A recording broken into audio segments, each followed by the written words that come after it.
Concepción, Chile. Esta tarde estaré moderando la mesa 8A, la cual va a ser grabada para ser colgada posteriormente en la página web del Congreso. La Escuela de Arquitectura de la Universidad de Costa Rica y el comité organizador del V Congreso Internacional ISUF-H Costa Rica 2021 les da la más cordial bienvenida a todas y todos quienes nos acompañan el día de hoy. Se les recuerda que pueden hacer sus consultas o comentarios por medio del chat de Zoom o bien verbalmente en el periodo de preguntas y debate. Esta tarde nos corresponde la mesa perteneciente a la línea 8, Territorio, Paisaje e Infraestructuras. Esta línea aborda las recientes discusiones transdisciplinares en los estudios de la forma urbana. Busca entender el potencial de los trabajos colaborativos y de los entrecruzamientos de prácticas teórico-metodológicas para el entendimiento de la configuración de la forma urbana. En este sentido, promueve una reflexión sobre las relaciones que se tejen entre la historia, el arte, la geografía, la antropología, la psicología, el urbanismo, la arquitectura, la ingeniería y otras áreas afines. El acelerado desarrollo de las ciudades exige, por una parte, una exploración de nuevas problemáticas desde perspectivas capaces de posibilitar múltiples visiones de un objeto de estudio y, por otra, superar la parcelación del conocimiento que reflejan las disciplinas particulares para comprender las complejas realidades de la ciudad contemporánea. Para ello, nos acompañan hoy 6 ponencias. En primer lugar, tenemos la ponencia 185, ¿de acuerdo? Acercando Mendoza y Zaragoza, por Indivil Solans Ibáñez, Jordi Sardá Ferran y Estela López Frasoa. En segundo lugar, un momento que lo veo un poco pequeño. En segundo lugar, tenemos la número 84, la discontinuidad a partir de las barreras morfológicas, el caso de Chimbacalle, en Quito, de Carla Flores Trávez y Gabriela Naranjo Serrano. En tercer lugar, tenemos la número 121, escalas, procesos y configuraciones de la forma urbana arquitectónica en Finca 2, de Eduard Chacón Coronado. En cuarto lugar tendremos la número 181, Conservación del Patrimonio Paisajístico de Costa Rica, Sostenibilidad, Políticas Públicas y Territorio, de Lucía Riva Hernández.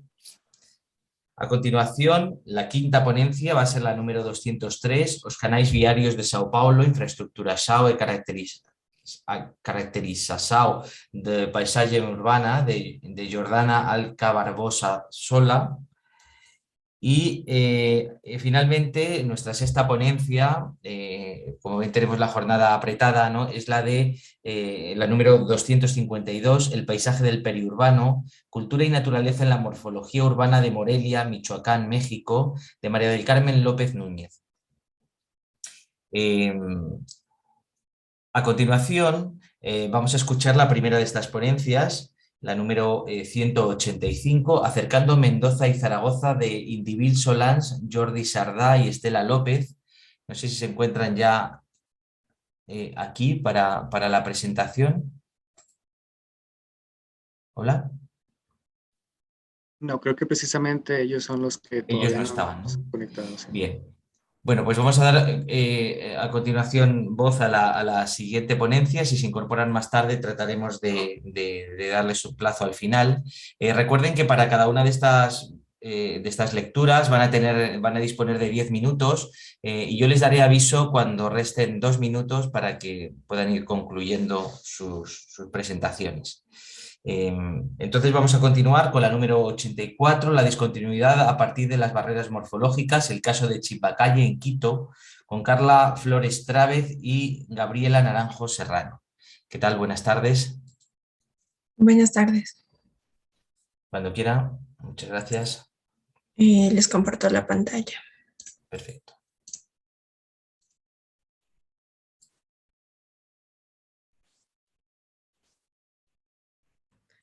Ok. Solo...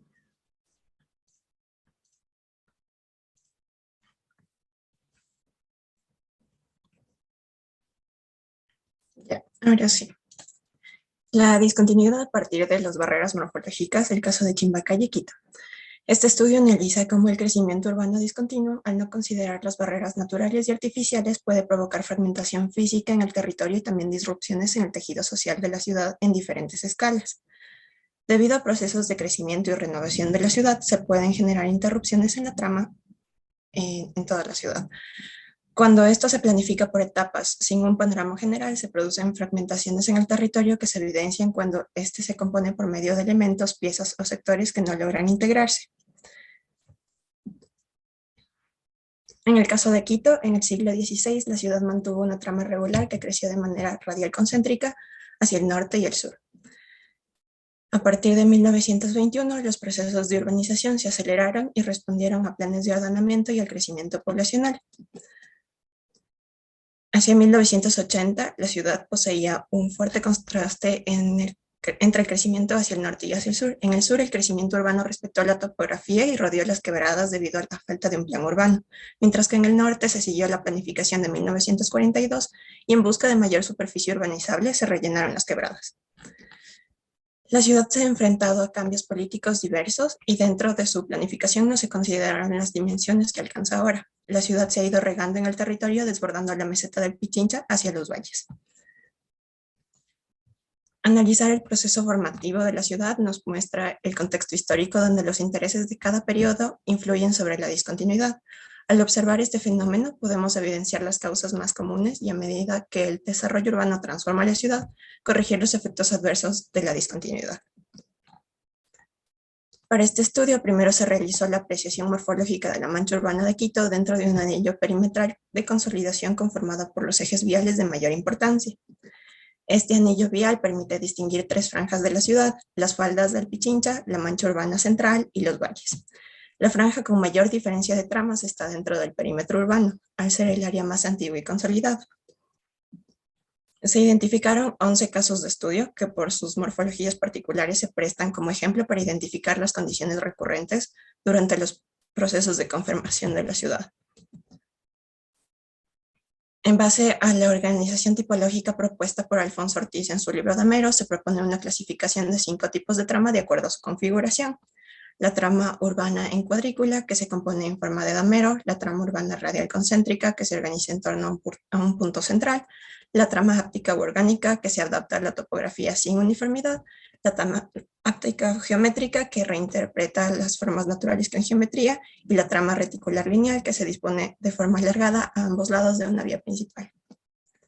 A partir de esta clasificación se realiza el análisis morfológico de 11 zonas dentro del anillo perimetral previamente delimitado. En fondo figura se analiza la morfología de cada zona y se determina la cantidad de tipos de trama que la conforman. 10 de las zonas estudiadas presentan de 2 a 3 tipos de trama en su conformación. La zona que corresponde a Chimbacalle y La Magdalena se conforma con las 5 tipologías. La concentración de diferentes tipos de trama en un mismo sector evidencia la peculiaridad de su conformación a lo largo de su proceso de urbanización. El análisis de Chimbacalle. La formación de Chimbacalle inicia en 1908 con la llegada del ferrocarril. Se dio paso a la integración de la región costa y sierra del país, convirtiendo esta vía como el principal impulsor del comercio. En 1921, el crecimiento de la mancha urbana en el sector de Chimbacalle se da sobre 2 corredores principales, la calle Alpaguasi y la avenida Pedro Vicente Maldonado, que es la que va hacia el sur.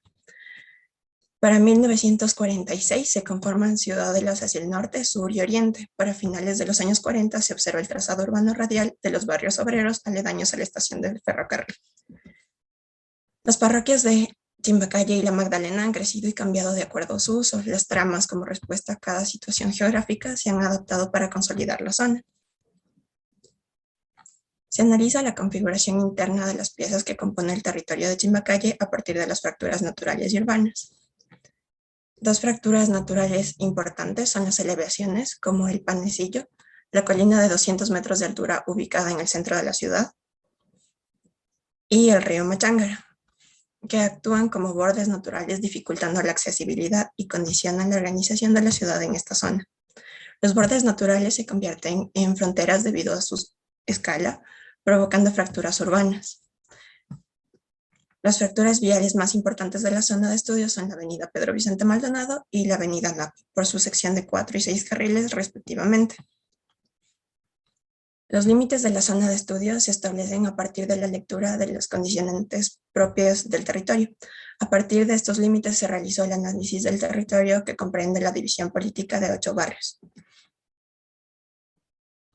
El Recreo, la Villa Flora, Sin Nombre 26, El Camal, Los Andes, México, Chimbacalle y Pío XII. La división política de cada barrio incluye las fracturas de la zona de estudio, pero también alberga situaciones y características propias a cada barrio. La avenida Pedro Vicente Maldonado atraviesa y separa el territorio. Esta fractura se acentúa debido a su situación topográfica, limitando la conectividad de la zona. Se realiza un estudio de análisis de uso de suelo, donde una característica notable es la saturación de equipamientos de escala metropolitana en los dos extremos, al norte y al sur. También, al comparar el espacio vacío frente al espacio construido, se demuestra que la mayor cantidad de lotes baldíos se encuentran junto a las principales fracturas que atraviesan longitudinalmente el sector, junto a la quebrada del río Machángara y en la intersección de 2 calles al sur, que deja un lote triangular residual y baldío. Estas características físicas y la planificación urbana por partes condicionaron la manera de ocupar la zona. Se priorizaron las grandes avenidas, generando barrios con fronteras entre ellos, deteriorando las dinámicas de la ciudad.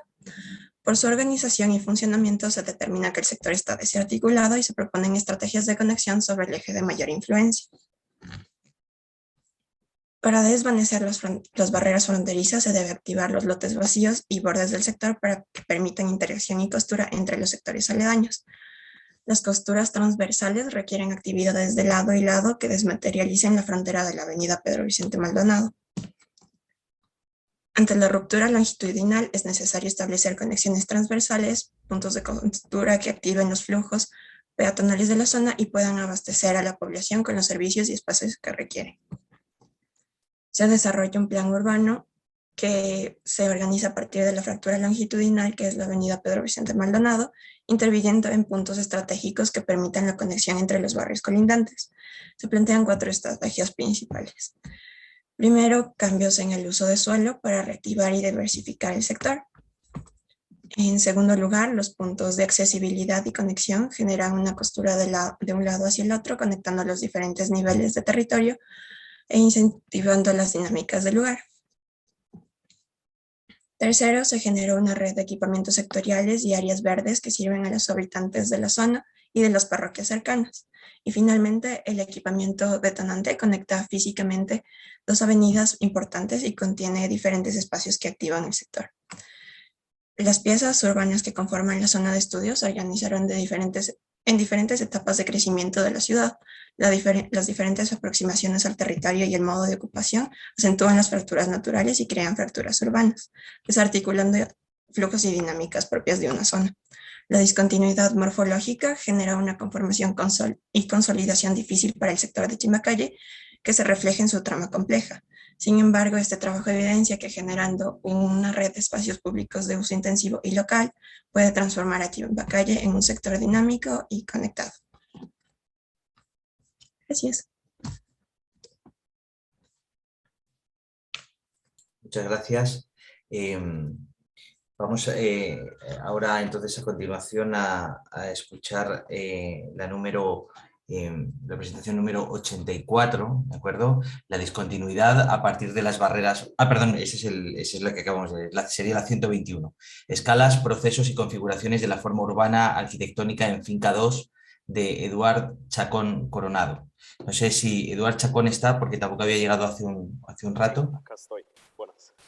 ¿Qué tal? Buenas tardes. ¿Cómo está? Buenas Cuando tardes usted quiera. Ok, voy a compartir pantalla. Perfecto.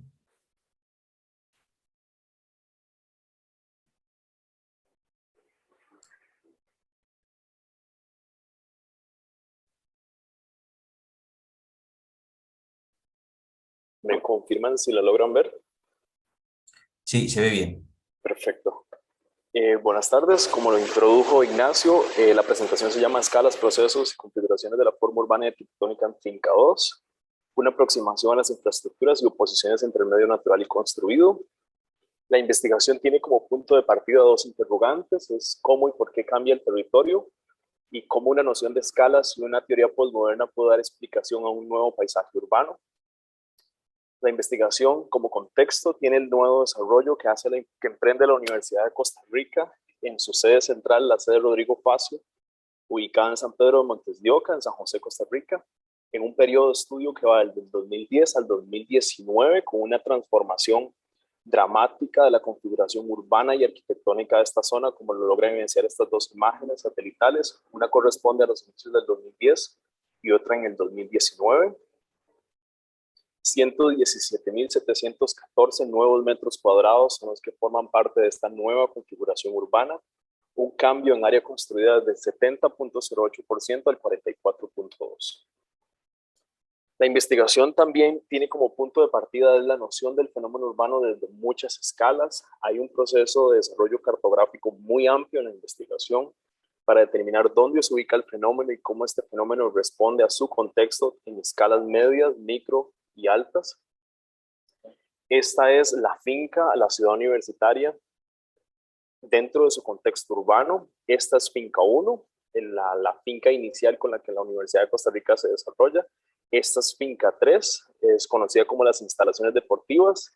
Esta es finca 2 con el nuevo ya desarrollo planteado, muy aledaña en medio de las dos fincas. Y finalmente hay una cuarta finca que la universidad llamó finca 4 en este punto, aún sin desarrollo urbano. Esto es propiamente las tres fincas dentro de una sola ciudad universitaria que se le conoce como Ciudad Universitaria Rodrigo Facio. Y esta es finca 2, el foco de desarrollo con un levantamiento topográfico y una condición de agua. Tiene una quebrada Los Negritos que la atraviesa y todo el nuevo desarrollo. Los edificios negros corresponden a los edificios existentes previo al desarrollo del 2010. Y los edificios que se marcan, o las huellas en gris claro, corresponden a los nuevos edificios que se desarrollan. A esta imagen yo le llamo un atlas de la evolución de finca 1. Es un levantamiento de cómo el territorio va evolucionando y cambiando a través de los años durante el periodo de estudio.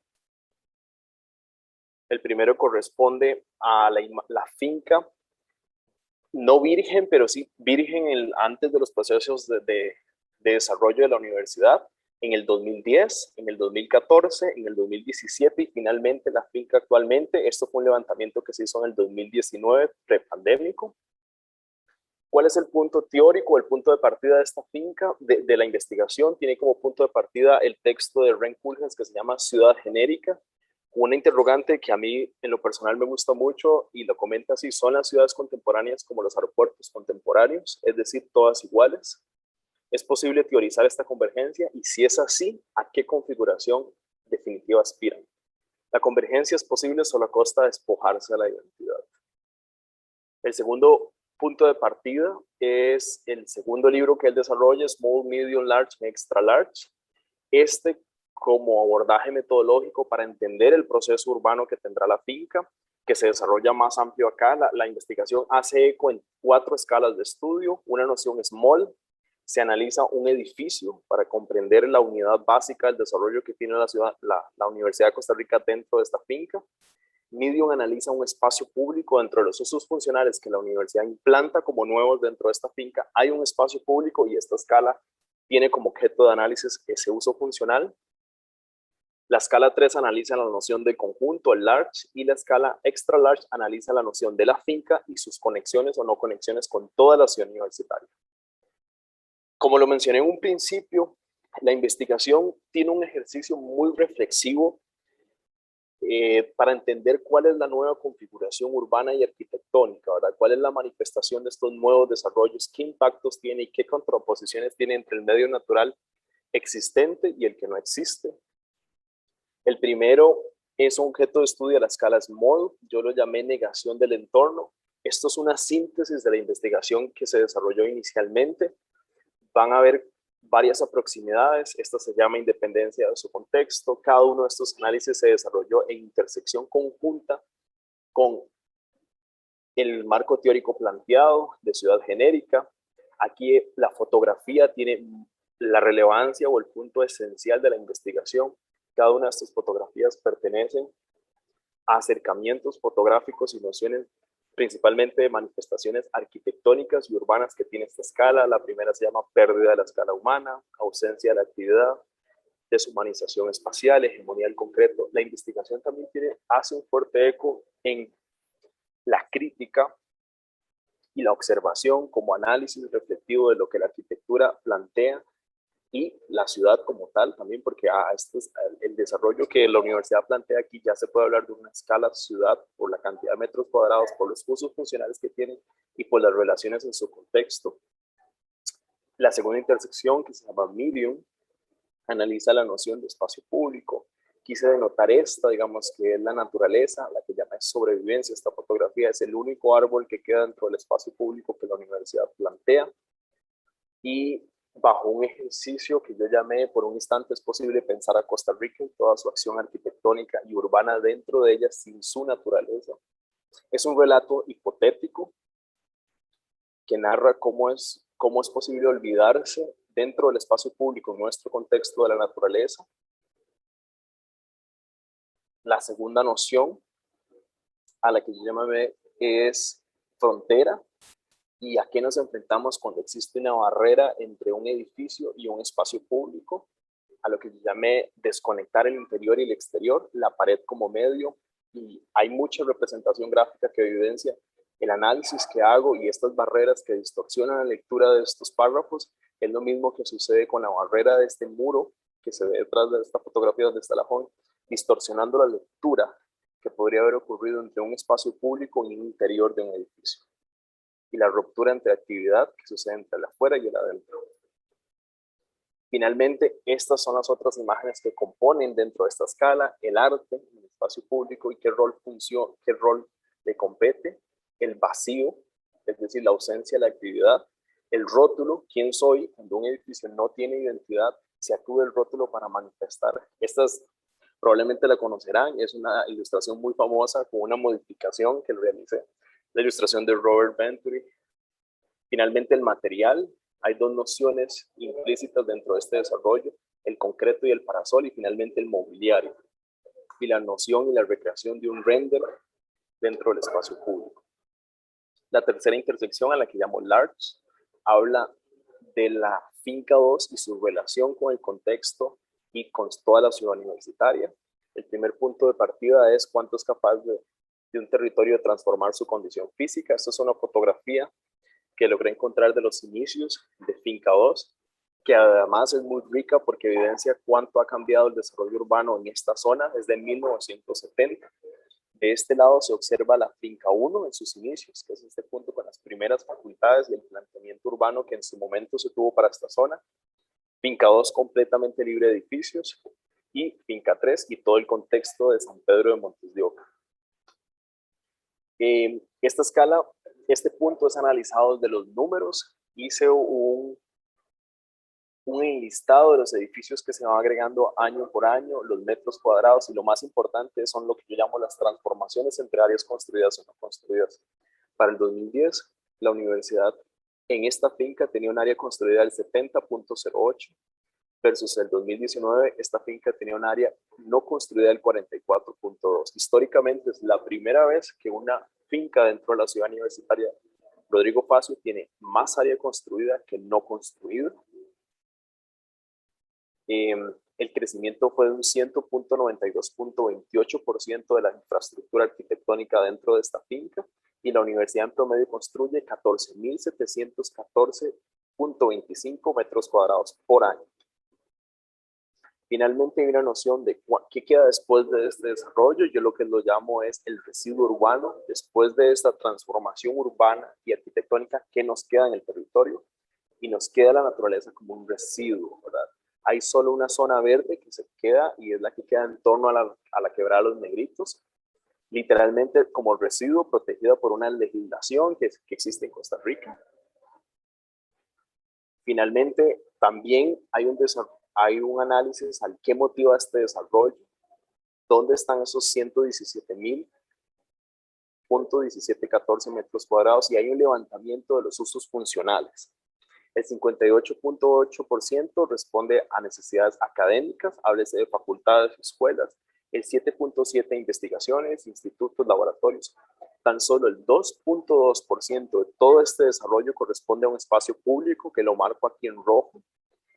El 28.8% corresponde a edificios de parqueos y el 4.3% a soporte. El uso funcional que menos la universidad invierte dentro de este nuevo desarrollo es en espacio público. Tan solo se desarrolla una plaza, y el segundo uso funcional que la universidad más invierte es en torres de parqueos, que corresponden a 33.950 metros cuadrados de construcción.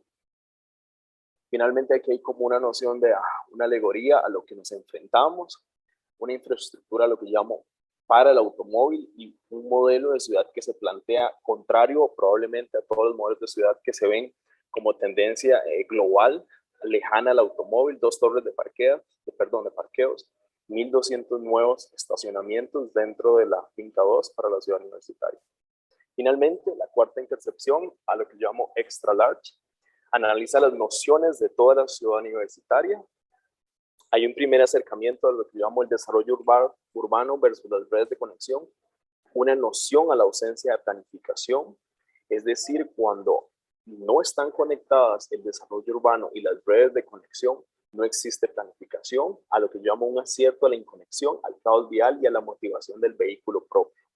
Aquí existe un levantamiento para comprender cuáles son los procesos de movilidad y las redes de movilidad que existen en torno a toda la ciudad universitaria, desde autobuses públicos, líneas de tren, parqueos privados, públicos, y entender cómo todo eso está centralizado en finca 1 y cómo queda totalmente desconexo a finca 2.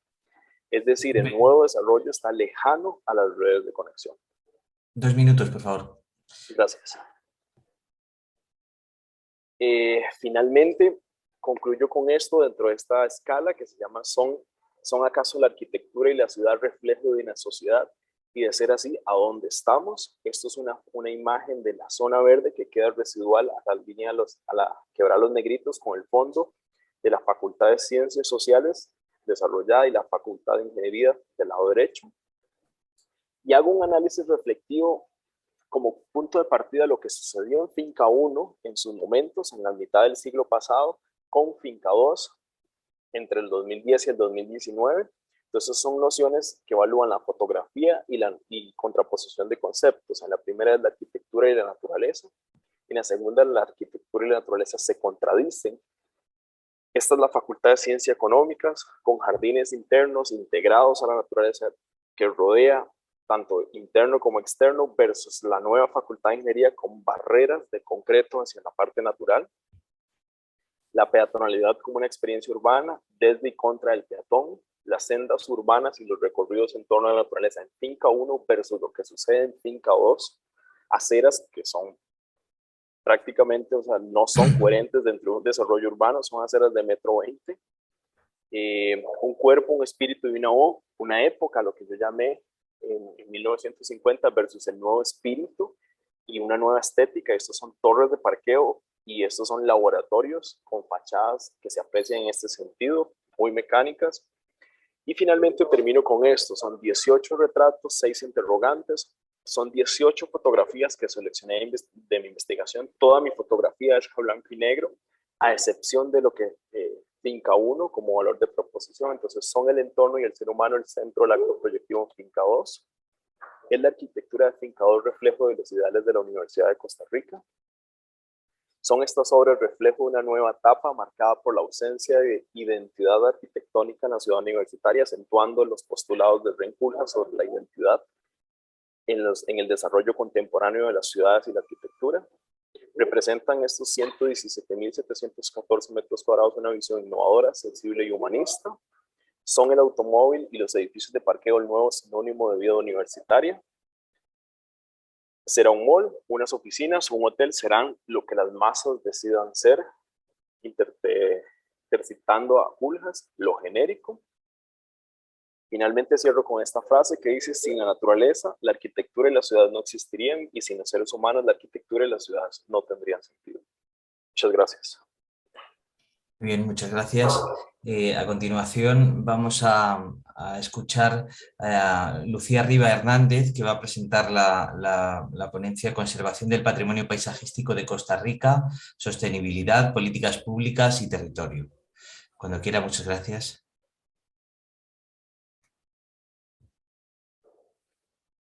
No le estamos oyendo, disculpe. Listo, ahora sí. Gracias. Y paso a modo de pantalla completa. Bueno, lo que yo les voy a presentar es un trabajo que tiene que ver dos vías con la tesis doctoral que estoy desarrollando en la Universidad Federal de Bahía, Brasil, y un proyecto de investigación que está anexo a esta tesis, que está en periodo, digamos, de primer año de ejecución, en donde lo que yo me planteo son una serie de preguntas que tienen que ver, bueno, con cuáles son estos paisajes, cuáles son las estrategias que desarrolla Costa Rica de conservación de paisajes, que es el objeto de estudio con el que yo trabajo. Y son tres preguntas generales. Una, ¿cuáles son esos paisajes? O sea, ¿de qué tipo de paisaje estamos hablando? ¿Qué vacíos y desafíos existen en el modelo bajo el cual se gestionan las estrategias para la conservación del paisaje? ¿Y cuáles son las diferencias en las agendas orientadas o que contemplan la conservación del paisaje en el aparato estatal del área ambiental y cultural? Entendiendo que hay un fraccionamiento, ¿verdad?, en la organización del aparato de Estado, que entiende que ambiente y cultura se gestionan de forma separada y no de manera articulada o integrada. Hay 4 puntos base con los que yo trabajo. El primero es la construcción eurocentrada, ¿verdad?, de la teoría de la conservación y de la teoría también del arte y la arquitectura, del paisaje como vista y acompañamiento del monumento, no como monumento en sí, ¿verdad? Y ahí hay que discutir qué son monumentos en este momento, es un concepto que ha cambiado mucho. El carácter polisémico del término de paisaje, o sea, él tiene múltiples formas de ser abordado, hay muchas miradas para ver ese paisaje desde diferentes disciplinas y también diferentes enfoques. El paisaje entra recientemente en el 92 a partir de políticas de discusión del desarrollo sostenible, principalmente la Cumbre de Río, marca una pauta, y la Convención de Washington de la UNESCO, en donde se constata la inclusión de la categoría de paisaje cultural en la lista del patrimonio mundial y obviamente una referencia importante que es la Convención Europea del Paisaje. Al menos en el ámbito en el que nosotros trabajamos, estos son 2 instrumentos centrales que enmarcan y orientan lo que hacemos desde conservación de paisajes, desde el ámbito del paisaje como patrimonio cultural. Y el cuarto es poner en duda el concepto de desarrollo sostenible, entendiendo que hay un mercado de desarrollo sostenible que surge como una estrategia y se desarrolla, se potencializa como una estrategia que capitaliza la naturaleza y a la cultura. Entonces, ¿cuál es el objetivo? Analizar de forma crítica las estrategias de gestión pública y privada para la conservación del paisaje en Costa Rica en el marco de los compromisos asociados al desarrollo sostenible. Hay 3 ámbitos con los que yo discuto, ¿verdad?, que es básicamente el de la geografía cultural. Ahí leo a Milton Santos y a Rafael Winter Ribeiro, ambos brasileños, que plantean la relación intrínseca que hay en la relación entre paisaje, lugar y las personas, ¿verdad? Y el paisaje como una porción visible de cómo se configura el territorio. Milton Santos inclusive propone la posibilidad del paisaje como un lugar para hacer una arqueología del pasado, interpretar la condición actual de un territorio, de un lugar, e inclusive atisbar posibles condiciones futuras. Una de ellas es la teoría de la conservación. Durante el siglo XIX, que es donde se consolida el sustento teórico con el cual trabajamos en conservación patrimonial, es producido en Europa, básicamente, y él utiliza 2 nociones, excepcionalidad y monumentalidad como conceptos centrales. Y a partir de eso, se asocian con nociones, la noción de belleza y la noción de grandeza como criterios sí o sí presentes para considerar que algo podría ser incluido en los inventarios estatales, principalmente como un paisaje. Y la ecología de paisajes, que viene a ser un aporte importantísimo para entender el paisaje como un lugar en donde hay una serie de relaciones que sustentan el concepto de ecosistema, de diversidad biológica y manejo de recursos naturales. La noción de ecología de paisajes es la que nos hereda las categorías de conservación de áreas naturales. Y el paisaje resulta ser, digamos, el punto de lanza. Cuando reviso las primeras declaratorias de áreas silvestres protegidas, aparece la noción de belleza escénica como un criterio para la conservación. Yo parto del caso de la ciudad de Golfito, una ciudad que tuvo una presencia y un papel importante en la presencia de la United Fruit Company, de la UFCO, en la región centroamericana. La ciudad fue la división central del sistema de enclave, y hay una serie de elementos que se articulan y a partir de los cuales yo hago la lectura sobre las estrategias de cómo las políticas de Costa Rica se concatenan en el paisaje de la ciudad de Golfito. La noción de democracia y desarrollo del papel del Estado, el iluminismo y la herencia que nos deja, ¿verdad?, colocando a la cultura como producto de las sociedades dichas de desarrolladas. O sea, y ese desarrollo tenía que ver con aquellas que podían tener dominio de lo que se diría que es cultura. Ahí hay una noción, ¿verdad?, una relación imperialista de parte de los bloques de poder europeos que constatan y construyen una noción de lo que es cultura, y la pintura renacentista, que consolida una visión del paisaje en donde hay una relación confusa, como lo plantea Coquelin, entre naturaleza y paisaje y naturaleza. O sea, hay una interdependencia que hasta hoy es persistente. Ahí vemos una imagen de la publicidad de la compañía bananera. De un lado, la jungla de ayer, y del otro lado, los acres productores de hoy, ¿verdad? Ese era el discurso, ¿verdad?, de cómo se promocionaba la llegada, ahora sí, del progreso hacia las repúblicas bananas, o sea, las repúblicas del banano en la región centroamericana. Y Costa Rica tiene una agenda, ¿verdad?, ya se adhiere a una agenda importantísima de desarrollo sostenible con mucho peso económico. Esa agenda, de una manera indirecta, al ser suscrita de una serie de convenciones, ella se vincula con todo un aparato burocrático internacional que crea no solamente estrategias y políticas, o que inciden en algunas políticas, sino que crea un discurso y una idea de lo que es el paisaje y cuál es que sería el paisaje que es sujeto de conservación. Parto de una revisión, yo hago una revisión del marco normativo y de políticas públicas en Costa Rica, buscando las redes, ¿verdad?, en dónde es que se articula la noción de paisaje y cómo es que está articulada. El artículo 50, que es el que los garantiza, o el que dice que toda persona en Costa Rica tiene el derecho a un ambiente sano y ecológicamente equilibrado. Y el 89, que es en donde se establece entre los fines culturales de la República proteger las bellezas naturales, conservar y desarrollar el patrimonio histórico y artístico de la nación.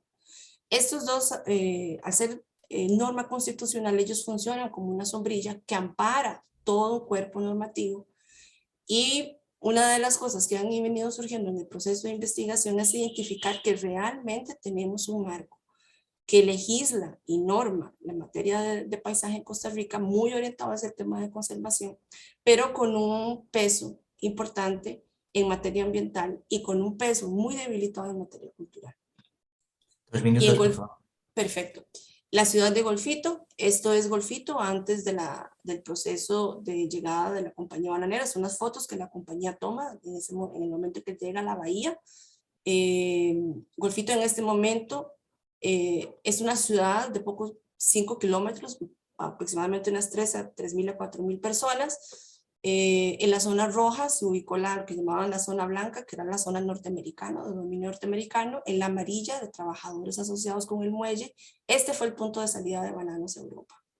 Por aquí salía mucho del banano que se exportaba inclusive desde fincas panameñas y costarricenses hacia Estados Unidos y Europa. Entonces, pensemos en una ciudad que funcionaba con una dinámica totalmente distinta a la del resto del país, y la zona gris, que es la de las zonas de empleados administrativos de la compañía. Esta es Golfito hoy. Tenemos una franja montañosa de 0,500 metros sobre el nivel del mar, forrada por un área silvestre protegida con un decreto ejecutivo de la nación, una ciudad portuaria que mantiene una relación intrínseca con el mar y que ella se encuentra muy cerca de Panamá. O sea, son 2 horas para estar en la frontera panameña en vehículo. Y esta agenda verde de Costa Rica, ella tiene esta sombrilla que les comentaba ahora en el artículo 50 de la Constitución, y es muy rica. ¿Qué sucede con esta agenda? Que cuando nosotros caemos en el análisis de la documentación, encontramos primero un peso económico. O sea, Costa Rica tiene una agenda muy robusta de recursos, de políticas y de normativa vinculada al paisaje desde el ámbito ambiental.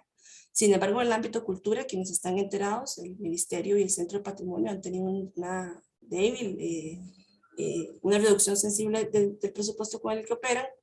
¿Y qué es lo que planteamos? La necesidad de hacer una revisión. O sea, no es posible ver hacia el paisaje como un lugar de conservación a partir de una noción más amplia, rompiendo esas estructuras tradicionales que siguen anclando al paisaje a esa noción pictórica, sustentada en la belleza y viéndolo como el paisaje existente en nuestros contextos, si no ponemos en discusión la teoría a partir de la cual trabajamos.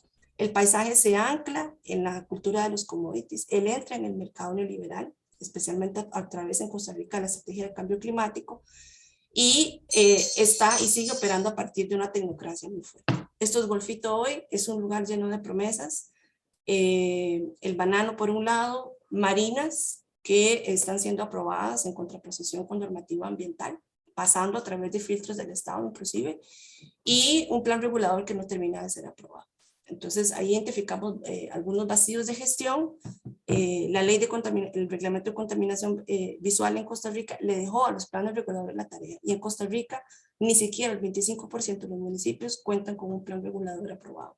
Ahí encontramos en esta materia una debilidad sensible y una ley de patrimonio muy tecnocrática, muy centrada, con una necesidad urgente de actualización y con una debilidad muy fuerte operativa.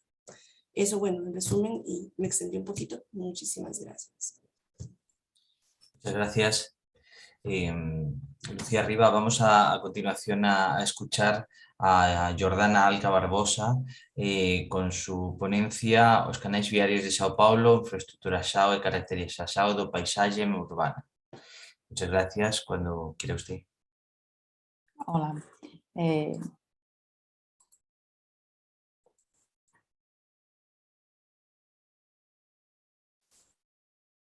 ¿Se ve? ¿Está certo? Sí, se ve. Gracias. Sou Jordana Zola. Mais uma vez, me desculpem pelo português, agradeço muito a atenção de vocês, vou tentar falar devagar. A minha apresentação se chama Los canales de autopistas de São Paulo, infraestruturación y caracterización del paisaje urbano. É uma parte do meu pós-doutorado. Eu sou arquiteta urbanista em São Paulo, uma parte do meu pós-doutorado na Universidade Federal do ABC, e que procura relacionar alguns elementos de infraestrutura urbana de drenagem e circulação viária em São Paulo com a geografia. Essa imagem à esquerda é uma aproximação da rede hidrográfica original da cidade de São Paulo. Quanto mais escuro o rio, maior a sua capacidade. Esse que vocês veem na direção leste-oeste é o principal rio de São Paulo, para onde toda essa malha hidrográfica corre. E São Paulo é caracterizada por esses rios, os principais rios de São Paulo, eles são rios de planície de baixíssima declividade, mas embora a gente não tenha em São Paulo um relevo com uma altitude muito alta, a gente tem um relevo bastante irregular. Todas as nascentes e os pequenos rios que vocês veem nessa imagem, eles nascem em altitudes que variam aí mais ou menos 100 metros. Então, o relevo de São Paulo é caracterizado por essas planícies dos rios e por um relevo, um mar de morros, nós chamamos, bastante irregular. No começo do século XX, a partir do processo de intensa urbanização da cidade, foi proposto esse diagrama que vocês estão vendo aqui à direita, que é o que se chamou Plano de Avenidas para São Paulo, em 1930, que propunha uma estrutura radioconcêntrica de sistema viário. Esse diagrama geométrico seria sobreposto a essa base geográfica irregular da cidade, e esse diagrama começou a estruturar a cidade de São Paulo no começo do século XX e até hoje, de certa forma, orienta a estrutura urbana da região metropolitana de São Paulo. A sobreposição desse diagrama sobre essa base geográfica de relevo irregular, ela se deu com algumas adaptações, e a principal dessas adaptações foi que as principais avenidas dessa malha radioconcêntrica coincidiram com os rios da cidade, porque os rios eram os lugares planos, os eixos longitudinais que permitiam conexões mais longas, e eram as áreas que não estavam ainda completamente ocupadas. Então, a partir desse momento, do final da década 1930, em São Paulo, houve uma associação entre a canalização de rios, ou o tamponamento, a cobertura dos rios, e a execução de pistas expressas, no que resultou no que a gente chama aqui de Avenida de Fundo de Vale. Esse modelo de urbanização e de infraestruturação urbana se perpetuou praticamente em São Paulo, e também em algumas cidades, várias cidades do Brasil, e a partir do final da década de 50, e sobretudo entre a década de 1960 e 90, produziu o que eu chamo de um subproduto dessas avenidas de fundo de vale, que eu chamei de canais viários ou de canales de autopistas, que é quando qualquer dimensão ou qualquer abordagem urbanística dessas avenidas é eliminada e elas passam a serem executadas exclusivamente como infraestruturas de drenagem e circulação viária. E isso desenhou sobre a matriz hidrográfica de São Paulo, impermeabilizou completamente os rios, quando não os escondeu sob as pistas, mas montou a estrutura que a gente tem até hoje, que organiza a cidade de São Paulo. Então, o objetivo do artigo que eu escrevi para esse evento foi de caracterizar esses elementos como uns elementos fundamentais na estruturação da cidade de São Paulo, considerando-os como uma resposta técnica sobre uma determinada situação geográfica e física. Para isso, eu recorri a dois conceitos. Um é o do objeto técnico do geógrafo Milton Santos, que a Lucia acabou de citar também, considerando o objeto técnico como uma resposta técnica, uma resposta sócio-histórica e técnica sobre determinada base geográfica. Para fazer a contraposição desse conceito do objeto técnico muito vinculado, neste caso, a uma concepção urbanística ou da engenharia muito funcional no século XX, eu também procurei recorrer ao conceito de tipologia ou de forma-tipo do Richard Sennett, que vai tratar também da solução técnica, mas a solução técnica com uma certa permissão para admitir eventuais transformações não previstas na sua concepção original. Então, para caracterizar esses canais viários, eu procurei avaliar alguns na cidade de São Paulo em 3 escalas: na escala do observador, na escala num recorte local e com um olhar metropolitano, considerando a morfologia urbana, os modais que o compõem, sobretudo a rede viária, a densidade demográfica, o uso do solo e alguns aspectos da evolução da ocupação urbana ao longo desses eixos.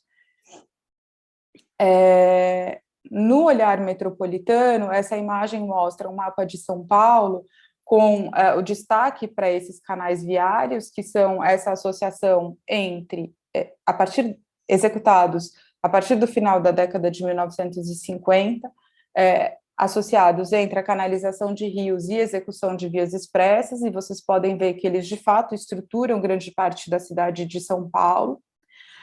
Nessa imagem, há um confronto entre as manchas de maior densidade demográfica e os canais viários, e a gente vê que quanto mais baixo ou mais perto dos principais rios da cidade, menor é a densidade demográfica. Em São Paulo, há uma expressão que a gente usa, que significa bacia de tráfego, em uma analogia à bacia hidrográfica, porque os principais elementos da estrutura de circulação, que é viária, correspondem aos principais rios. Então, essas manchas de densidade demográfica, elas correspondem a essas bacias que são captadas pelo canal viário e que levam para o canal viário de maior porte num mesmo funcionamento, num mesmo raciocínio da vazão de fluxos e hidrográfica.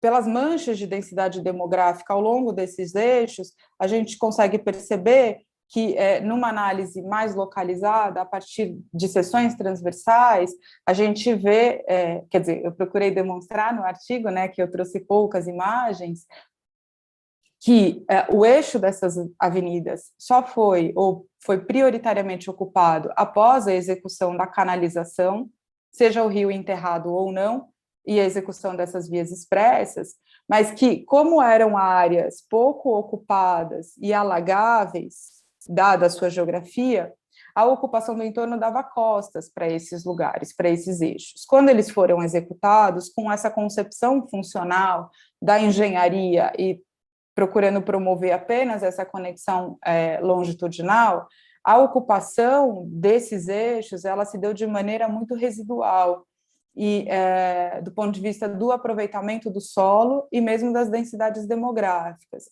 As atividades que se instalaram ao longo de todos esses eixos são atividades muito vinculadas ao uso do automóvel, comércios extensivos, galpões, pequenas indústrias.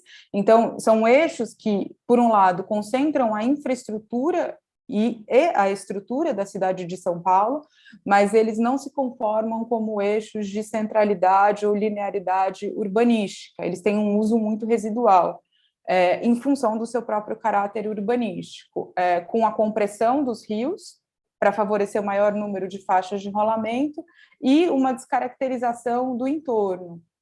Quando a gente chega na escala local, na escala do observador, aqui eu trouxe um registro apenas por fotos, a gente vê que, por um lado, essa ocupação residual ao longo desses eixos, ela não consegue promover nenhum tipo de ambiente urbano um pouco mais diverso e propício a um uso que não seja exclusivo voltado ao acesso de veículos e automóveis individuais. E, apesar de ter sido fundamentada sobre a matriz hidrográfica da cidade, essa rede hidrográfica foi tão camuflada pela pavimentação e pela execução das avenidas, que a água, mesmo quando não está coberta, ela não existe para o pedestre e para a paisagem urbana, a menos em eventos chuvosos, em eventos com muita chuva, porque esses canais foram projetados com uma geometria muito rígida há algum tempo, e o processo de expansão e impermeabilização metropolitano só faz com que cresçam as vazões de drenagem, e esses canais são insuficientes para as épocas de chuva. Então, isso acaba trazendo uma série de problemas, não só urbanísticos, ambientais, de tráfego, né, de toda a ordem para a cidade. Entretanto, na verdade, o que eu queria discutir a partir dessa caracterização e recorrendo a esses dois conceitos do Milton Santos e do Richard Sennett se, por um lado, a gente produziu esse canal viário como um objeto técnico e uma resposta exclusivamente funcional a uma demanda de engenharia setorial, ele estrutura a paisagem da cidade e o seu funcionamento, mas ele, de alguma forma, ainda carrega a matriz hidrográfica como a matriz de estruturação da cidade.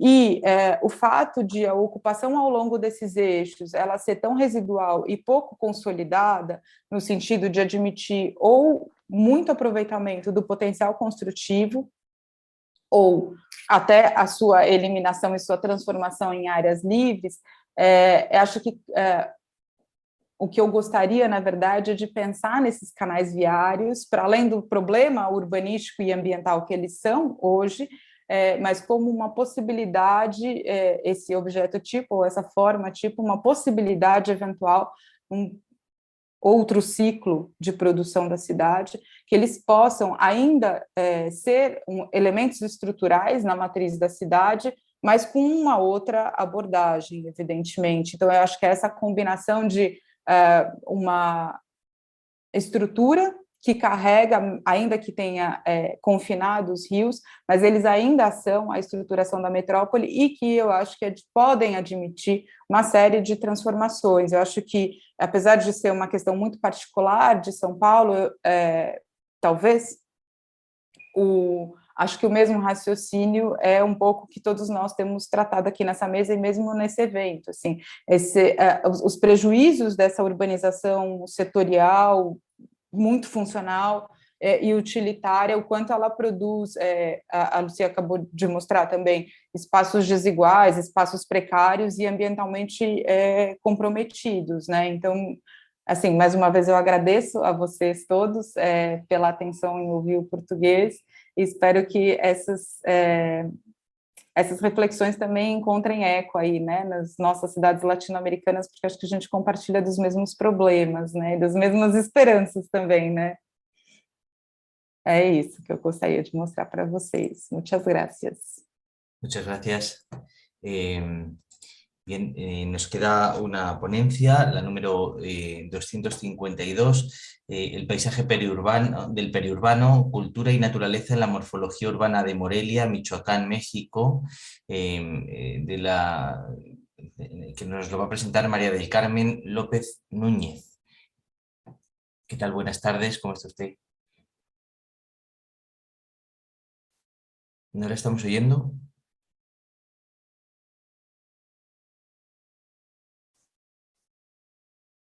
Hola. Listo. Buenas tardes, muchas gracias. No podía quitar poner el micrófono. Buenas tardes a todos, pues muchas gracias por sus atenciones y voy a presentar esta investigación que tiene como base una investigación más amplia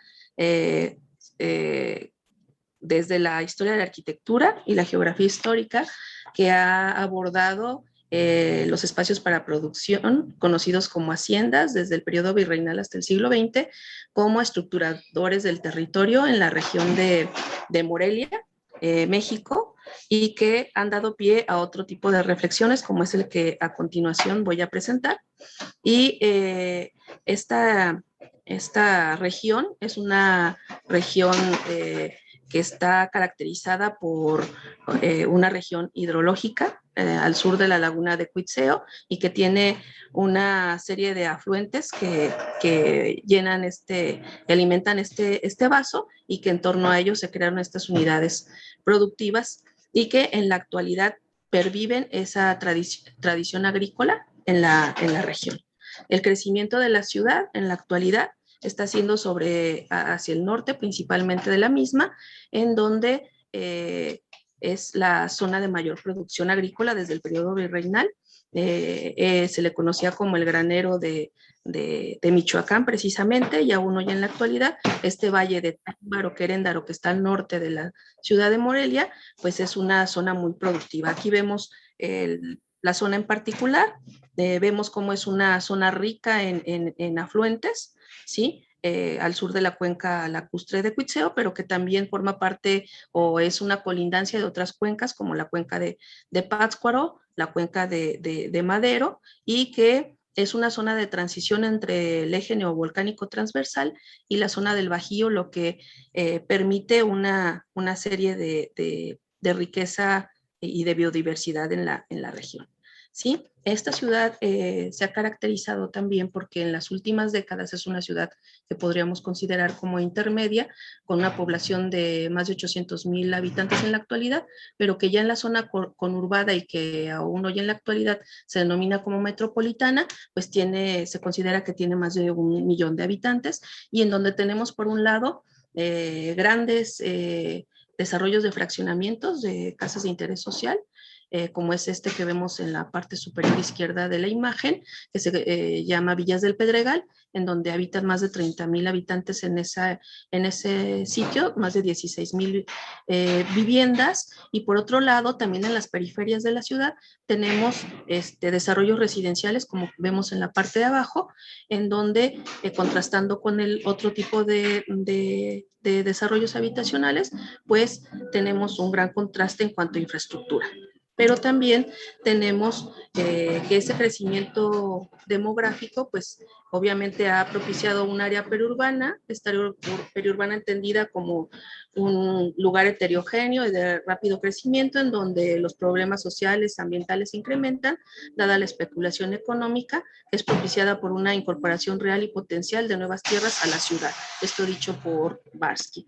Tenemos que en esta zona, además de este tipo de desarrollos residenciales, pues tenemos una precariedad y una importante número de asentamientos informales y regulares, más de 300 en la ciudad, ¿sí? Y ante todo esto vemos paisajes como el que se muestra en la imagen, en donde solamente una falla geológica, un accidente topográfico, pues separa el área de crecimiento de este número de viviendas hacia el valle en donde se cultivan, pues aún en la actualidad, pues muchos de los productos e insumos que permiten que estos sean como más accesibles a la ciudad. ¿Sí? Esta ciudad ha sido considerada Patrimonio Cultural de la Humanidad con una perspectiva que pues todavía privilegiaba los monumentos sobre otro tipo de denominaciones patrimoniales como pueden ser los paisajes, y en el que está un centro histórico limitado, pero sin embargo consideramos que para que esta ciudad se diera tal como la conocemos actualmente, pues ese patrimonio, esos vestigios de esos procesos históricos van más allá de esos límites que la UNESCO ha aceptado de esta ciudad, ¿sí?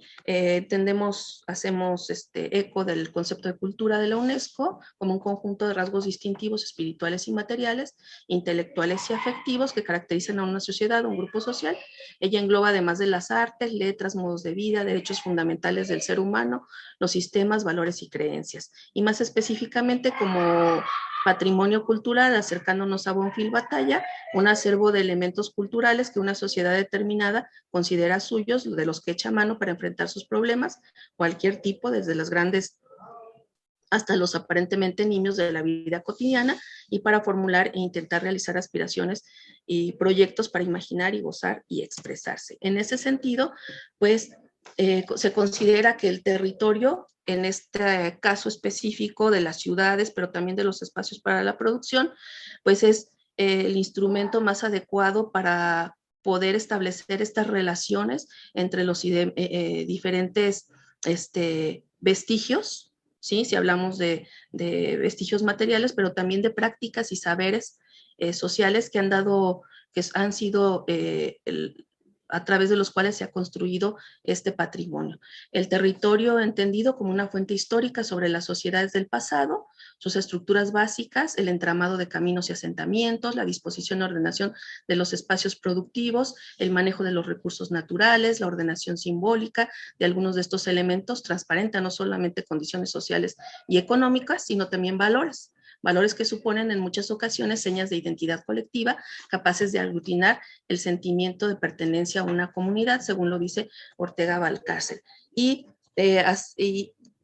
cuyo paisaje es pues la parte visible de este territorio. Concuerdo con Lucía Riva en su revisión que acaba de hacer de la noción de paisaje, pues que este paisaje es esta parte visual del territorio y por tanto que tiene en sí misma esos valores, ¿sí? Esos aspectos simbólicos, pero que a la vez nos permite a través de esos elementos en los cuales se observa, pues identificar los procesos a través del tiempo. Todos estos procesos que se han llevado a cabo en este territorio, pues se hace hincapié desde el siglo XVI con la llegada de los españoles, cómo se hizo uso de estos recursos del agua, sobre todo, para poder traer y al lugar nuevas semillas, pero también la cría de ganado, ya que toda este lugar es de vocación agrícola ganadera, aún hasta la actualidad, y tenemos estas representaciones del siglo XVI en estos mapas históricos, en esta cartografía histórica que nos dan cuenta de ello. En ello se destaca casi siempre en todos los como elementos principales, pues el agua, los manantiales, los nuevos asentamientos contra algunos ya existentes y los pueblos indígenas que sirvieron como mano de obra para llevar a cabo toda esta nueva estructuración del territorio, y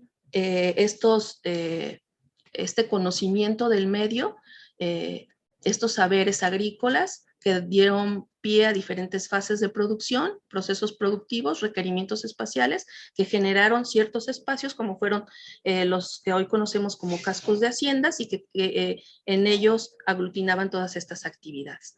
Es decir, estos saberes y prácticas espaciales que adquieren corporalidad en el territorio y en el paisaje. Y es a través de ellos que pretendemos observar algunos de estos elementos en una porción específica al norte de la ciudad de Morelia, Antigua de Valladolid. Aquí vemos la cartografía de esta ciudad en 1794, en donde en ese momento y hasta las primeras décadas del siglo XX la ciudad estuvo delimitada por el Río Grande y el Río Chico, al norte y al sur de la misma, y que posteriormente en el siglo XX, ya que la ciudad rebasa estos límites, se empieza a tener grandes problemas de inundaciones, por ejemplo, y que más hacia el norte, hoy en la actualidad, vemos cómo esta ciudad va llegando a este borde natural, y cómo vemos por un lado estos asentamientos de viviendas llamadas acá de interés social, y por otro lado estos valles fértiles, y que en particular en el Valle de Tarímbaro pues todavía son regados con aguas de manantial. Aquí tenemos una imagen en donde se observa hacia la parte de arriba la ciudad de Morelia y el crecimiento, y hacia el sur pues este valle. Vemos cómo en este lugar en particular podemos observar diferentes tipos o unidades de paisaje, ¿sí?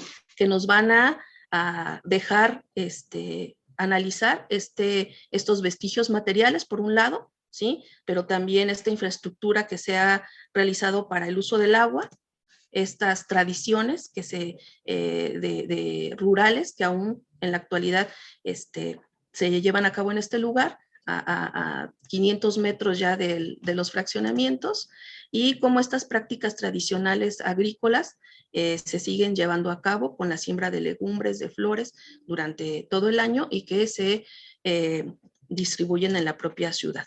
Para acercarnos a ver cómo percibe la comunidad estos elementos, pues hizo un acercamiento con niños, con adolescentes, con personas mayores, para identificar a través de cartografía participativa cuáles son los elementos que ellos valoran, que destacan.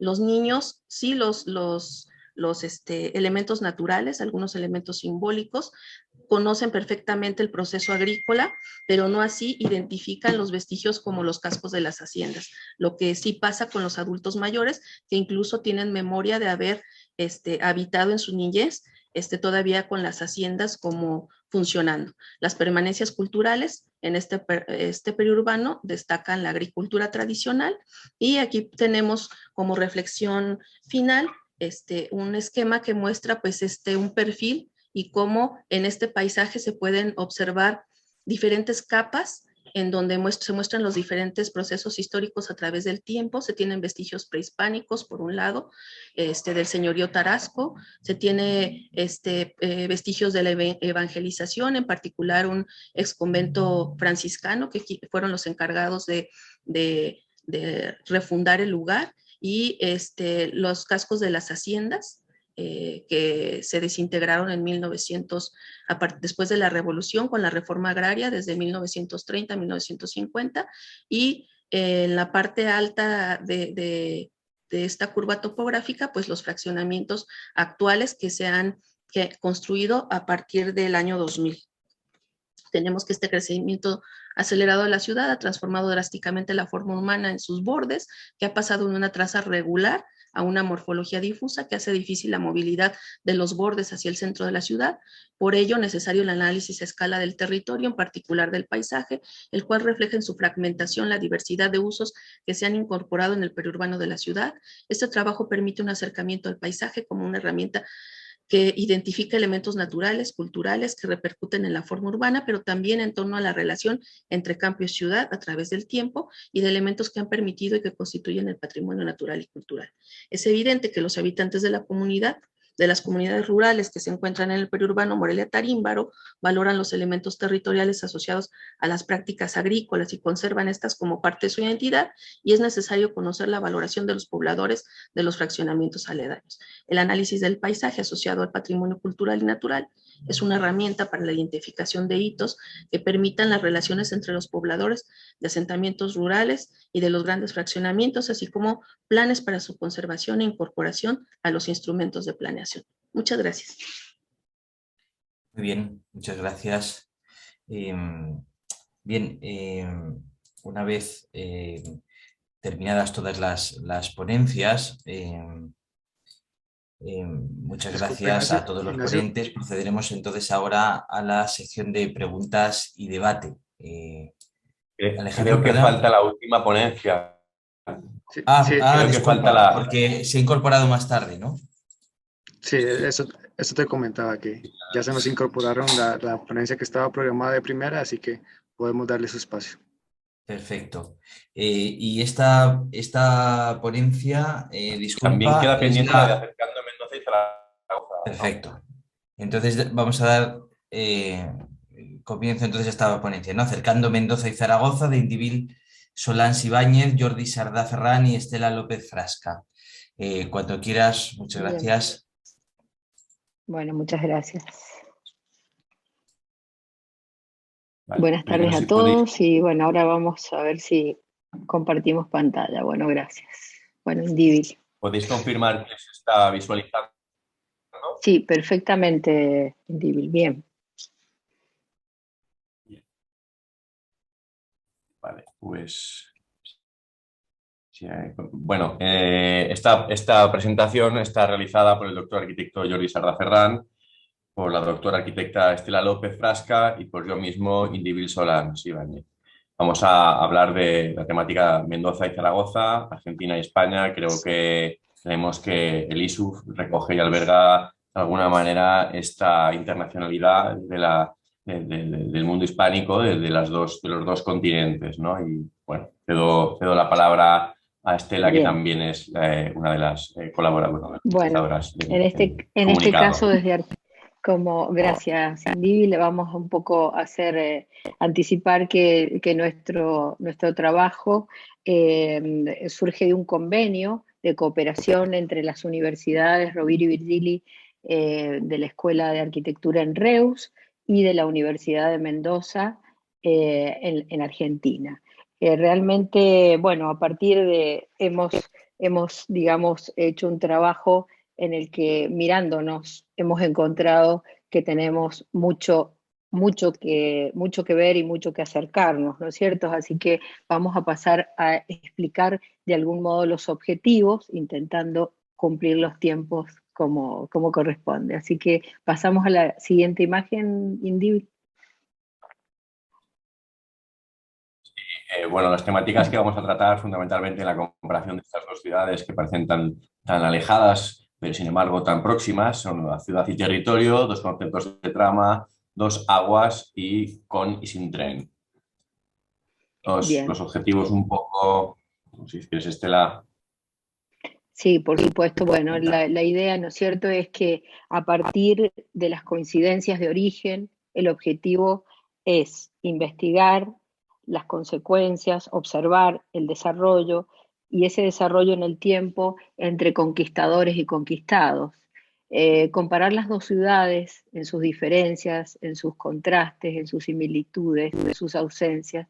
Es un trabajo que nos ha entusiasmado mucho, esto de poder mirar nuestras ciudades, y hemos descubierto en estos recorridos que han sido realmente muy importantes para estos diálogos que hemos establecido entre los tres participantes y poder descubrir ese conocimiento mutuo y posibles emulaciones, observar incluso la pedagogía entre dos escuelas diferentes, de diferentes continentes, donde ya expliqué un poco estas dos escuelas que parecían distantes, que algún día se juntaron para colaborar y empezar a pensar qué pasaba con nuestro planeamiento territorial.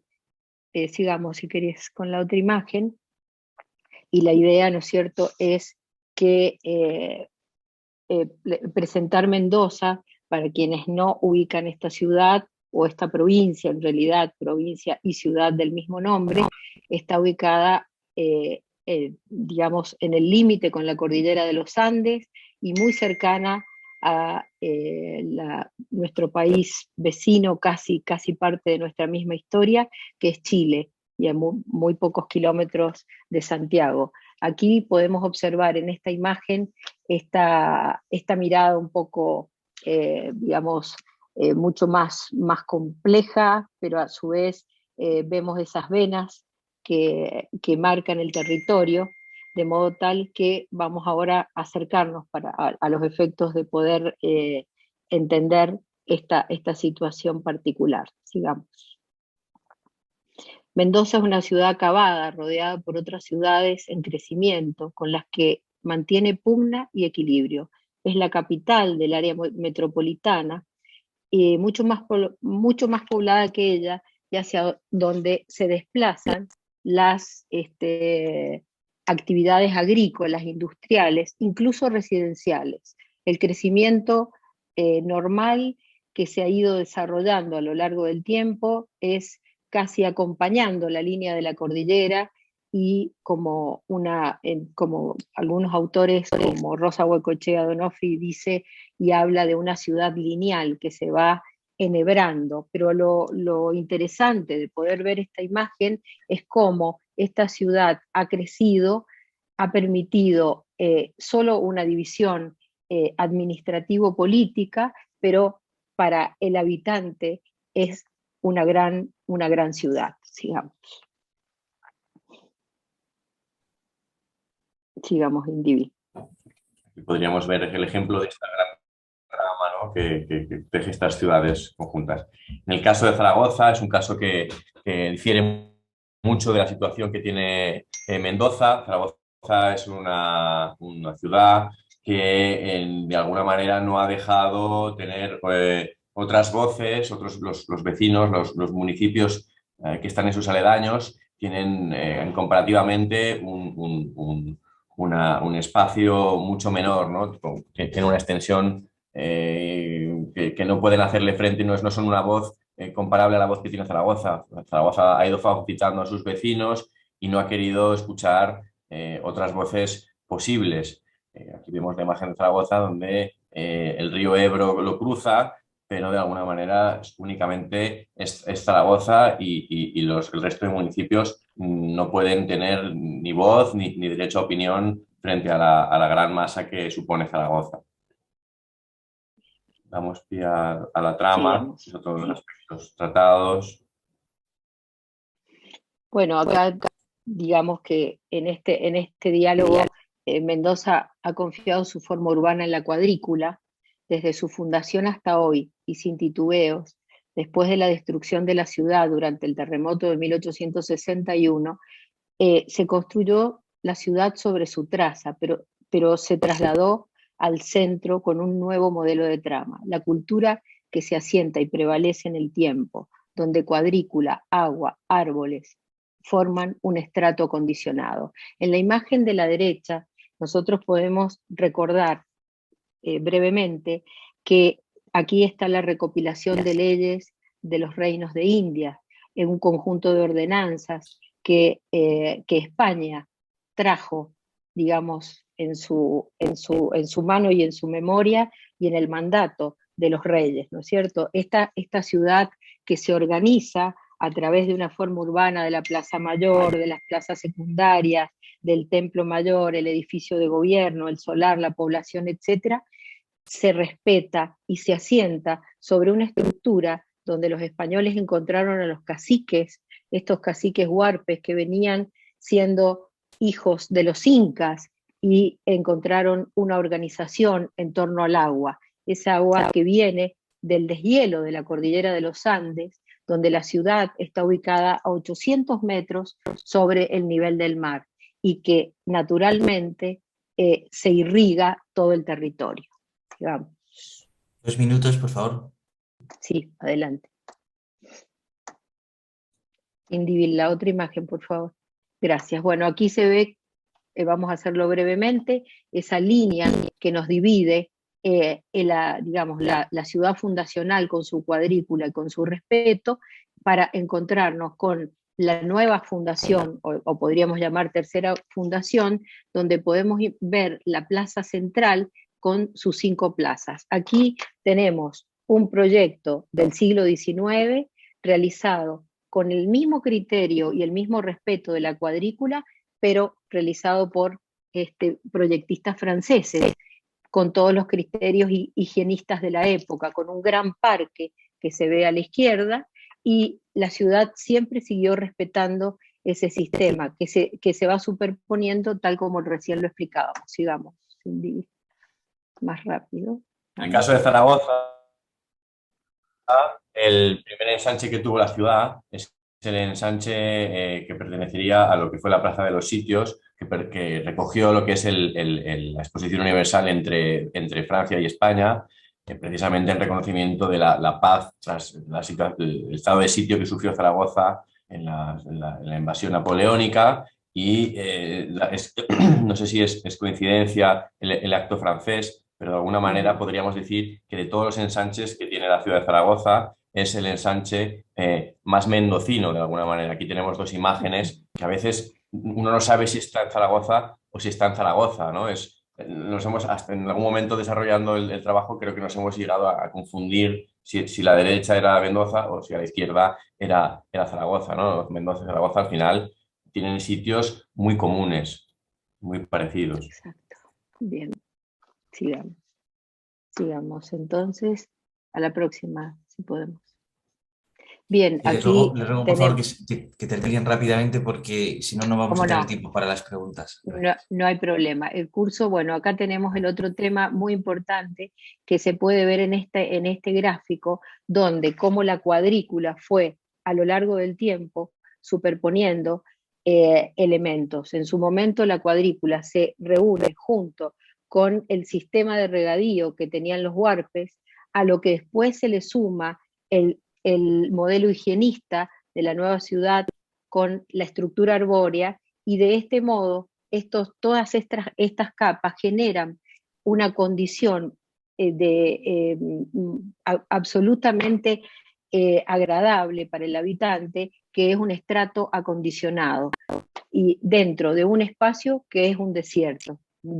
Tanto Zaragoza como Mendoza fueron fundadas en lugares de desierto, y donde el agua es el elemento principal para organizar la vida. Aquí estamos, vayamos pasando las imágenes más rápido, y ya entonces aquí vemos todo el sistema de regadío, el esquema, sigamos. Sí, el en el esquema caso de de las 5 Zaragoza, plazas, ¿no es cierto? Es una ciudad que... En Se el caso de cortó. Zaragoza, Vamos. nos encontramos también en medio de una zona desértica, donde confluyen junto al río Ebro, el río Huerva y el río Gállego, y además de la posterior construcción de un canal imperial, un canal fluvial mucho más controlado, lo que propicia precisamente el espacio de recreo sin peligros, ¿no? Vemos como, por ejemplo, el Ebro, que es origen de la ciudad, que no se podría entender sin Ebro, y el Ebro a la vez también tampoco se podría entender sin Zaragoza, ya que Zaragoza se sitúa en el centro de la cuenca hidrográfica del Ebro, en medio del valle. Precisamente la Confederación Hidrográfica es la encargada un poco de articular este sistema fluvial. Aquí tenemos un par de imágenes donde la ferocidad de las crecidas, por ejemplo esta de 1930, este aparente apacible curso fluvial se puede convertir por momentos en un curso fluvial totalmente descontrolado. En cambio, en 1934 vemos cómo la ciudad puede realizar regatas, ¿no?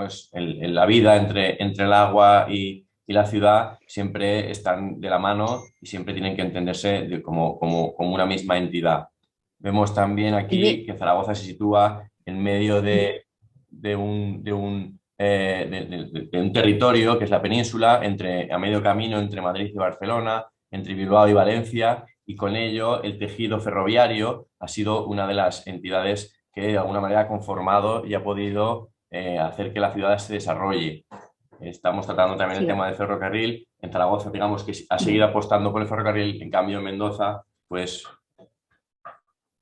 Por políticas desacertadas, la red ferroviaria argentina en un territorio tan vasto proyecto que en su momento trajo un avance y una posibilidad de crecimiento a la Argentina, desarrollado en su momento por los ingleses. Incluso aquí estamos viendo una imagen del cruce del Trasandino, que verdaderamente es una obra de ingeniería vial espectacular, paisajística, etcétera, y que durante los años 90 fue suspendido. Pasemos a la otra imagen y ya vamos concluyendo. Sí, por favor, porque no nos va a quedar tiempo, sí. Sí, por favor. Individual, ¿qué sigue? Sí, bueno, Zaragoza simplemente fue una Perdón, ahí ciudad tienes que en un momento la inicial tuvo imagen. 5 estaciones. Se cortó, Indivi. ¿Cuál? ¿Esta de aquí? Sí, bueno, ya está. Sí. Sí, adelante, adelante. Bueno, sigamos pasando las imágenes y cerramos. Aquí Sí, tenemos no sé, el caso de Argentina, lo simplemente que decir que Zaragoza significaba fue una la ciudad que red. inicialmente... Siguiente, Indivi. Bien, bueno, pues perdonad, intento a concluir en simplemente decir que Zaragoza fue una ciudad que inicialmente llegó a tener 5 estaciones y 3 apeaderos en el momento de mayor apogeo del ferrocarril y que en última instancia ha ido apostando por la centralización de todos sus trenes a una única estación, la estación de Delicias, y que de alguna manera en este camino, y que parece que Zaragoza sigue apostando por el mundo del ferrocarril, solo lo ha apostado desde el mundo de vista de los viajeros, pero ha olvidado esa historia que tuvo ligada a la industria o a las mercancías. Vemos también como esta imagen de Zaragoza Delicias, de alguna manera, podría ser una estación que estuviera ubicada en cualquier país, en los Emiratos Árabes, y que de alguna manera no recoge ese espíritu que la antigua estación de Delicias recogía como identidad del territorio aragonés. Vemos que también la estación pues no es un gran edificio que no está bien ligado con el contexto urbanístico en el que se ubica, y con esto damos un poco pie a las conclusiones finales. Estela, no sé si... Sí, pasa la imagen siguiente. Bueno, finalmente, el agua ha sido esencial en la fundación de ambas ciudades. Zaragoza es un puente, el primer puente sobre el Ebro. Mendoza es un oasis habitable gracias a los canales incas alejados del río en un desierto infinito. El tren es solo una triste memoria en Mendoza, pero también Zaragoza apuesta, como recién dijo Indíbil, no voy a repetir, acerca de su temática, digamos, tan cuestionada. Ni Mendoza ni Zaragoza aparecen en la publicación de ciudades regularmente, ni un manual para diseñar mallas y tramas urbanas. Esto es un significante importante y bueno, hemos hecho lo posible por llegar al tiempo, pero bueno, acá tenemos un gran trabajo y para nosotros ha sido realmente una, diríamos, una gran sorpresa el encontrarnos no solamente como dos escuelas, sino encontrarnos verdaderamente con paisajes similares y cómo el tiempo ha permitido que conquistadores y conquistados se hermanen de alguna manera en este modo de hacer ciudad. Gracias y disculpen los Muchas minutos gracias. de más. Bien, me temo que no nos queda mucho tiempo. No sé si Alejandro, porque ahora viene la sesión de cierre del Congreso, si tenemos algún minuto y podemos alargarnos o estamos ya en el tiempo. Me parecería injusto como hacer estas preguntas que están dirigidas a uno de los participantes porque quisiéramos tener la oportunidad de abrirles el espacio a todos para compartir. Y en este momento se está iniciando la sesión de cierre, así que lamentablemente no nos va a permitir hacer las preguntas, pero Ignacio, si quieres hacer alguna aportación de cierre, te lo agradecería. Sí, bueno, yo querría simplemente hacer un comentario de cierre muy breve, porque efectivamente nos hemos quedado sin tiempo. Les agradezco mucho a todos, por supuesto, sus ponencias de gran interés y me gustaría incidir en un aspecto fundamental, ¿no? En los últimos años encontramos que los estudios morfológicos sobre las tramas urbanas y sus trazas cada vez tienen más en cuenta el territorio sobre el que se asientan.